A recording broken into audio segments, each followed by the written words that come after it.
Alright guys, welcome back to Into the Infinityverse, where I talk about certain aspects of the shared fanfiction universe I work with on with my friend Jason Voorhees 2011. So today I'm going to be talking about one aspect in particular. I'm going to be talking about one aspect in particular, and that is the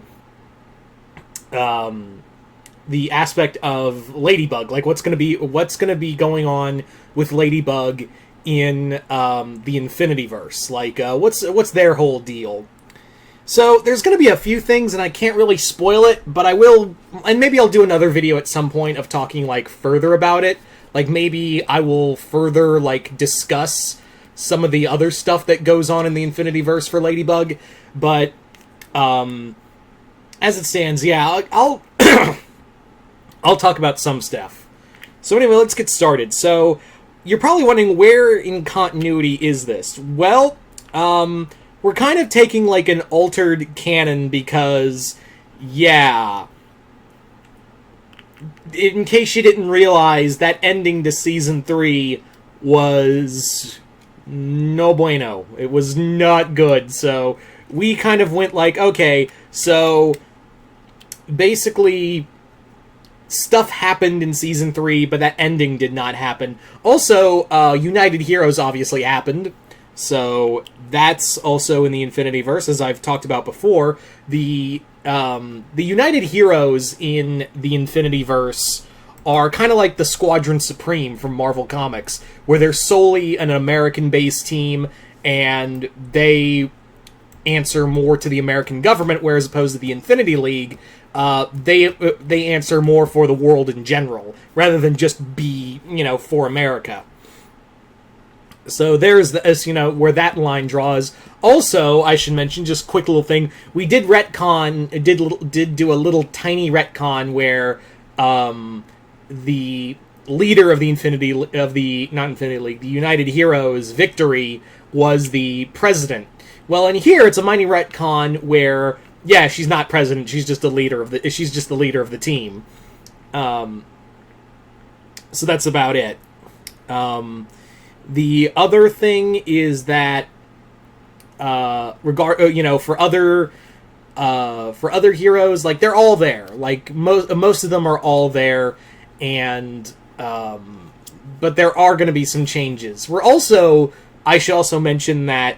I've talked about multiple times before that the Infinity League status quo is that there is no status quo. When something changes, it usually 9 times out of 10 is gonna stick. Like, you're not gonna see when someone, like, if a character dies, 9 times out of 10 they're not gonna come back. And if they do, they're, like, we're going to show, rather than, like, in most comics, it's like, I'm back, and I'm totally normal from that. It's more like you die, and you come back, you're a little altered, and we'll go more into that when we have some major character deaths.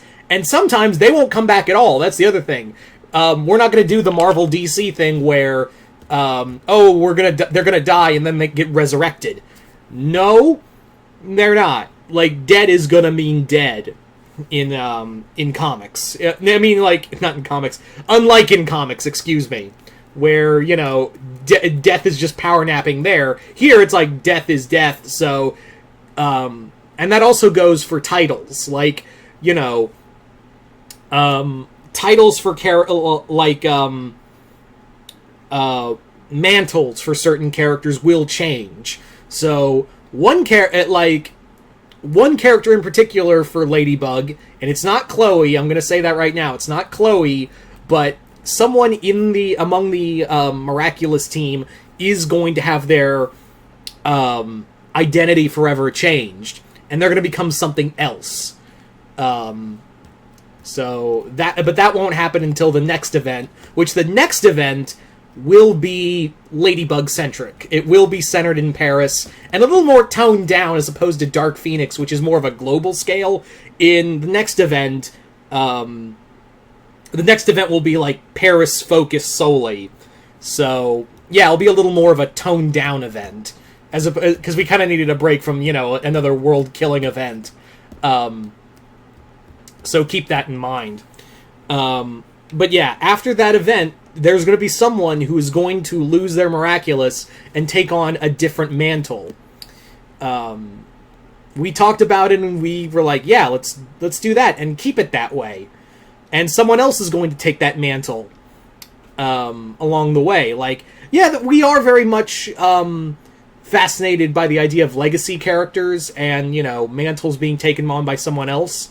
But it won't be like a constant thing. That's the other thing, is like, it will not be a like continuous revolving door of, oh, this character stopped being this character, so now that character's going to be that character now. That's not going to happen all the time, but, there is going to be cases where, okay, that character is no longer that superhero, so someone else is going to come in and take that, mantle.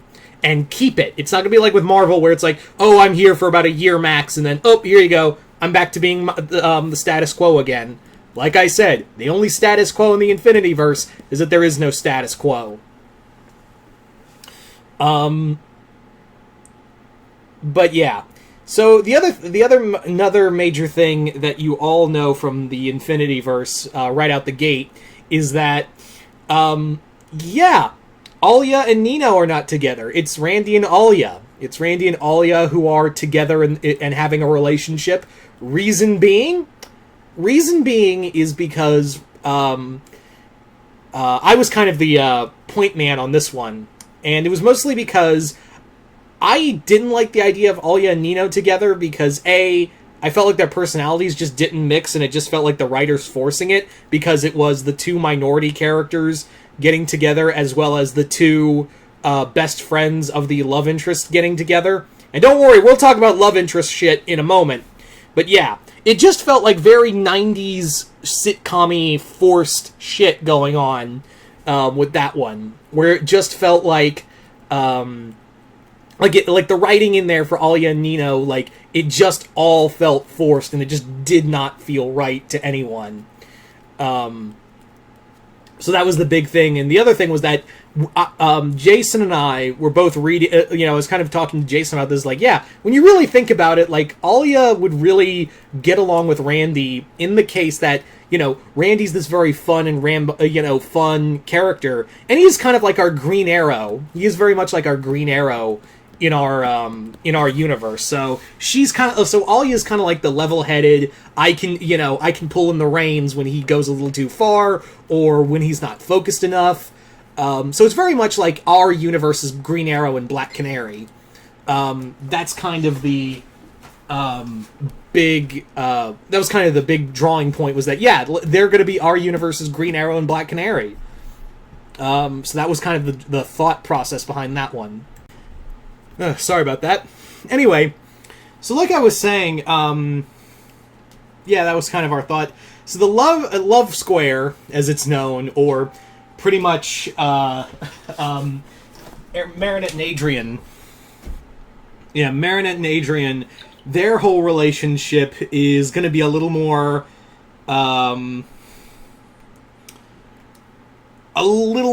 like, I guess you could say, like, grounded, like they're gonna be like actual fucking people, and actually like not, and Marinette's not gonna be like super stalkerish, like she's not gonna be like a fucking caricature of a, this borderline yandere, essentially.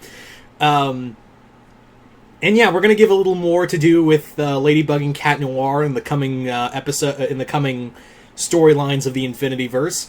We also have Chloe is going to be getting more of a character arc, or better put, a fair shake, as opposed to the bullshit she got at the end of Season 3. She's going to have a lot more to do, and we're going to give her more. We're actually going to build on her redemption arc that Astric just decided, Chloe's irredeemable. I'm Thomas Astric, I'm a fucking idiot. So yeah, Chloe's actually going to have more to do, and we're going to expand on her. We're actually expanding her redemption arc a lot more, and showing that, yeah, it's kind of hard to go from being a bitch to a heroine, rather than just be like, oh, I'm an idiot, but oh, look, I have these slivers of, like, oh, really good character writing, and then nothing. I'm not over that, by the way. As for other characters, the other miraculous wielders like Pegasus and King Monkey and all them, they're still around. They're part of the Infinity League.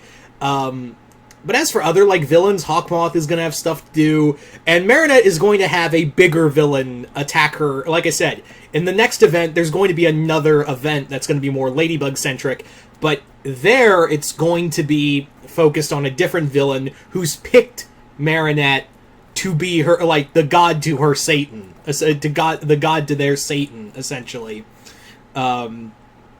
So that's going to bring up a whole thing of, like, I just can't, like, miraculous Ladybug this whole, I can't just Kwame this thing away, this upcoming threat. And that's going to affect her. As for other characters like Lila, I don't want to spoil it, but we are going to have, like, an explanation of why she can just get away with these dumbass lies. That's going to be another major factor, is that, what always bothered me is that it was just piss poor writing, but we're actually, like, much like competent writers who got in touch with the prequel stuff and be like, I can work around this. We're actually going to have a reason as to why Lila can get away with lying, essentially. So keep that in mind. Keep that in mind for that. Now, there's so much I want to say more of, but I just can't because I'm afraid I'll spoil stuff. So yeah, but hope you all know that Ladybug is going to be getting better writing than in, let's say everywhere else in the medium. And these days, Ladybug fanfiction is a lot better than the actual show. Let's all be real. I'm pretty sure like 90% of the Ladybug fandom, as well as everyone here on YouTube, agrees. Anyway, so once again, hope you all enjoyed this. You guys comment below. What did you guys think of this? Do you guys like it? Hate it? Just comment below. Let me know. And once again, I'm Mr. Multiverse, and I'll see you next time in the Multiverse.